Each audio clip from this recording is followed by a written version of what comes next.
Welcome, CBA Nation, to the 23rd episode, I think, of Clips of the Day. There's a different theme to today. Clearly, you can tell by my outfit.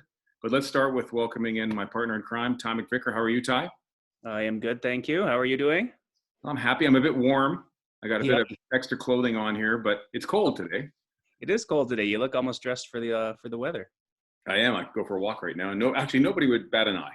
I don't think. Maybe a little bit. So, Ty, we have been talking for a while about doing an NFL breakdown show. And there seems to be in our club a grouping of fans. And there's some Steeler fans who are smart enough to know that that's a way to get on my good side. There are Cowboy fans, and our survey data, right, showed that there are more. Yes, there are. It's number two in the well, yeah, it's up there, one or two. Number one has to be. And then there are Seabird fans. Yeah. And this proximity to Seattle and the fact that they're not bad, has lent itself to people jumping on the bandwagon clearly. And we want to talk about that today. Yep. So, we can do that. So we know where you sit. Mm-hmm. We know where I sit. You got more gear than I do. I got to step my game up. You do. Well, I don't know. This might be a sign of something that isn't necessarily great. I'm going to share my screen. We got a presentation to walk through here as we break down these three franchises. I'll leave it at that, and I'll go to presentation mode. Okay, so State of the Union in our club, NFL style. So let's just start with facts with regard to these three franchises. These are the numbers. There's just no disputing it. The Seabirds have one Super Bowl championship. Could have had two, but they botched it. They should have had two. Like, what a horrible. Yeah. I still can't believe that game was on a couple weeks ago. Seriously. What a horrible. So 6-5, great history between the Steelers and Cowboys. But clearly we're superior franchises just given those numbers and the commitment to success over the course of time. The Cowboys are the most valuable franchise in sports. Yeah, see, you win the owner thing. You win that, and I don't know what to say about your owner. His yacht. I mean, he's something else. That guy. So, what are your thoughts on these quarterbacks? Yeah. Well, Ben has won what, 3? Ben has won 2. 2, and Russell's got 1, and Dak is about to sign the biggest quarterback contract in NFL history, and he's won 0 playoff games. So my boy Dak, when the problem with the Cowboys, and I'm such a jaded fan, but the problem with the Cowboys is when you play with them, you're automatically inflated because of the hype. The hype is how many jerseys are we going to have on here? Yeah, that's right. I don't want to interrupt. Yeah, the hype is just, it makes players seem better than they really are. I feel sometimes, and especially in the last 10, 15 years when I think they've won 1 playoff game since 97 or something stupid like that. And they talk every off season, we're going to win the Super Bowl. Like even now, like we rule the off season. So they get inflated a little bit. Now Dak's going to take up 1/5 of the salary cap. And I don't know. I'm torn. But you're not going to get any of that from me. None. No, of it. you're no. Well, your guy. When's the last time he's played? 3 years ago. Well, let's go on to Wilson here. What are your thoughts on Wilson? I think, well, actually, when he won his Super Bowl, he actually was more of a game manager. Yeah. Right? He didn't really have a huge role. They had that great defense, and he threw the ball a little bit, but they ran the ball so much. And then he signed his big contract. And, I mean, he's pretty good, but I just don't know, like, they can't build around him. I don't see them as Super Bowl threats. I see them as, getting in the playoff threat, but I don't see that franchise being able to win when he's making as much money as he is. I think that number 1 is going to be there for quite a while. I think so. You know what made me the most angry? So I moved to Calgary in '84, right, from Southern Ontario, and we had Lions games on every Sunday, and they were awful.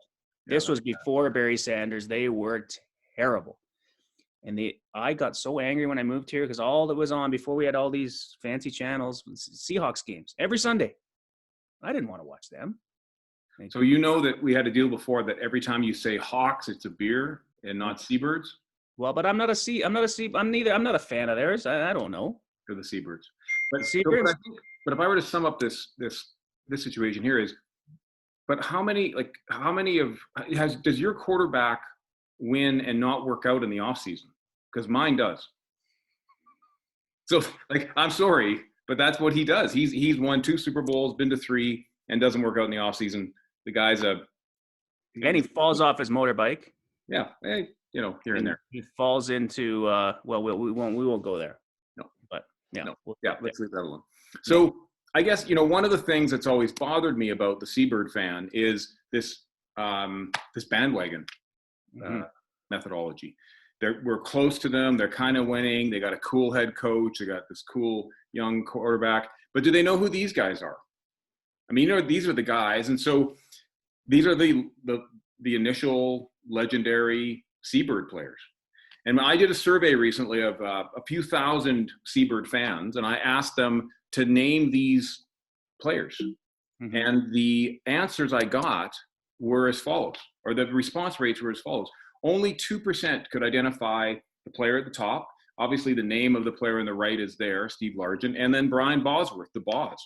So, this to me confirms that we have a bandwagon movement with regard to Seabird followership. Was Jim Zorn the quarterback before Russell Wilson? Well, yes, he was before. Yes, yeah. I don't even remember who was before him. They were such a nobody franchise until they won there, whenever that was, 5-6 years ago, whenever it was. So then we move on to your franchise, and just look at the quality of these pitchers. These guys are Hall of Famers. Now, the 90s is when we were good. Yeah. I mean, Michael Irvin, down the bottom, might be my favorite NFL player ever. And he's on the NFL Network. His passion for the game, for the Cowboys, is bar none. And he played his butt off every game. But he's a bit crazy. He's got into some trouble here and there. Yeah. Emmitt Smith is the NFL's all-time leading rusher. Yeah. All 3 of these guys in the Hall of Fame. I think I said that.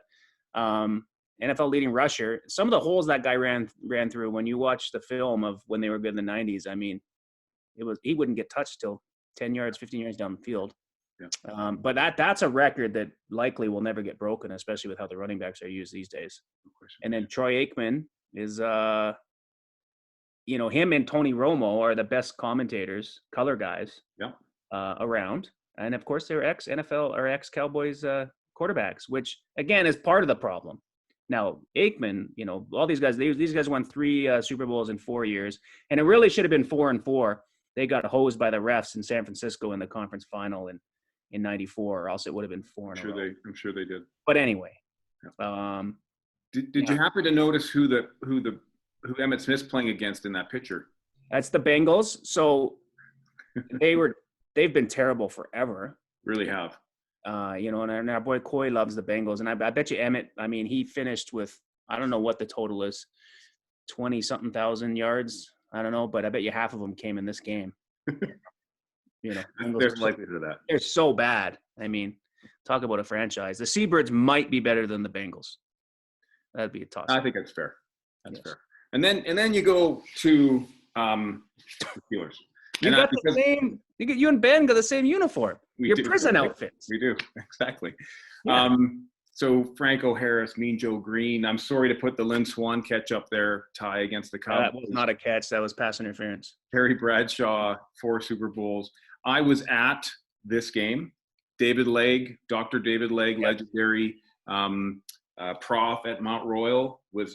We were at that game. That game was the first game they won on a undefeated streak until they won the Super Bowl. Okay. So basically that happened because David and I went. Wow. Oh, yeah. Thank God we did. What year was that? Do you know? I was on my way to London, I think. Okay. 2005 or 6. Okay. 7, I don't know. I can't keep track. Because they won in 2009 against the Cardinals. I know. Only reason I know that is because it was the one before that. I got married the day before that Super Bowl. Oh. So that's how I know. Very good. Anyways. So in conclusion, I think we go back to this concept of the facts. Stick with the facts.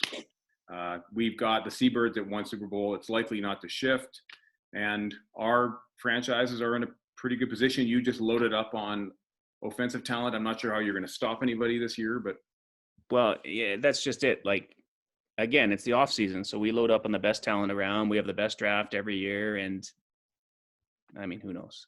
Who knows? indeed.